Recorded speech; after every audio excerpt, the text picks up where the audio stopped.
Brand ambassador ఆయన. ఇప్పుడు చూడండి, రాష్ట్రంలో జరుగుతున్న పరిణామాలు ఒక్కొక్కటిగా పాపాల పుట్ట ఒక్కొక్కటిగా బద్దలవుతూ వస్తా ఉంది. పాపాల పుట్ట ఒక్కొక్కటిగా వస్తా ఉంది బద్దలై. ఈ పరిస్థితుల్లో ఏం చెప్పాలన్నా ఏం వినాలన్నా కూడా తెలియని పరిస్థితి ఉంది.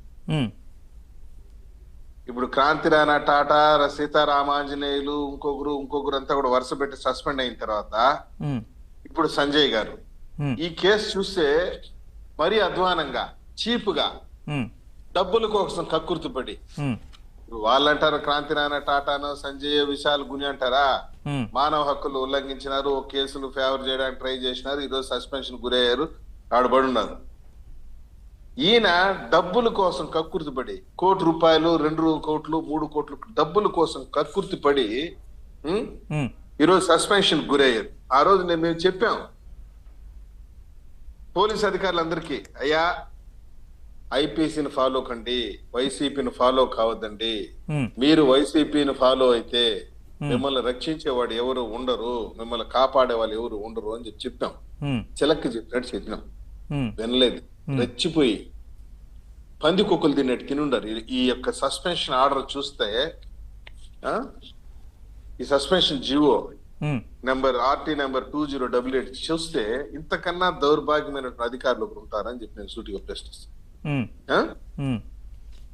ఇక్కడ ఒక విషయం ఇక్కడ ఏంటంటే, పాయింట్ నెంబర్ 6 లో ఆ జీవోలో Sri N. Sanjay, the then IPS officer, additional director, is found to be responsible for irregular tender process, violation of government order GOMS 94, failure evaluation of PQ-based technical eligibility criteria, making payment of 1,19 lakhs in SC/ST awareness programs.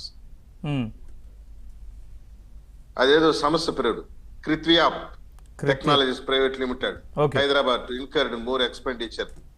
ఇప్పుడు SC/ST అత్యాచార నిరోధక చట్టం పైన అవగాహన కల్పించడానికి అప్పటి CBCID chief గా ఉన్న ఇతనికి ప్రభుత్వం కొద్ది నిధులు కేటాయించింది. SC/ST చట్టం పైన అవగాహన కల్పించడానికి కేటాయించిన డబ్బులు కూడా ఒక దళిత అధికారిగా ఉండుకొని నువ్వు దాన్ని కూడా కక్కుర్తిపడి తిన్నావు అంటే నిన్ను ఏ విధంగా సమర్థించాలి దళిత సంఘాలు, దళితులు అని చెప్పి సూటిగా ప్రశ్నిస్తుంది. దాన్ని కూడా ఆ యొక్క ట్రైనింగ్ ప్రోగ్రామ్ కూడా జరగందాన్ని జరిగినట్టు లెక్క చూపించి దాన్ని కూడా బొక్కినారు అంటే మీరు మనుషులేనే అని చెప్పి నేను అడుగుతాను. కనీసం దానికి ఈ యొక్క జీవోలో వాళ్ళు చెప్పున్నారు, కనీసం దాంట్లో ఒక 10%, 15% కూడా ఖర్చు పెట్టకుండా మీరు దోచుకొని తిన్నారు అంటే failure in getting the work shop conducted to the contract agency. పైగా ఆ కాంట్రాక్ట్ ఏజెన్సీ ఆ యొక్క వర్క్ షాప్ ను కండక్టే చేయలేదు, దోచుకొని తిన్నాం. ఇది కాకుండా ఫైర్ డీజీపీగా ఉన్నప్పుడు అగ్ని అనేటువంటి యాప్ ని మెయింటైన్ చేయడం కోసం అని చెప్పి ఒక కంపెనీతో, ఆ కంపెనీ పేరు వచ్చి సౌత్రికా టెక్నాలజీస్ ఇన్ఫ్రా ప్రైవేట్ లిమిటెడ్, ఆ కంపెనీతో నిబంధనలను అతిక్రమించి అగ్రిమెంట్ చేసుకుని వాళ్ళు తమ యొక్క అగ్రిమెంట్ ని చేసుకున్నటువంటి అగ్రిమెంట్ ప్రకారం కనీసం 50% ఆఫ్ ది టార్గెట్ ను కూడా పూర్తి చేయకముందనే, నువ్వు కనీసం 14% కూడా చేయకముందనే వాళ్ళకి డబ్బులు చెల్లించేసి, వాళ్ళు చేసినటువంటి కార్యక్రమాన్ని, వాళ్ళు చేసినటువంటి అగ్రిమెంట్ వైలేట్ చేసి డబ్బులు చెల్లించావు.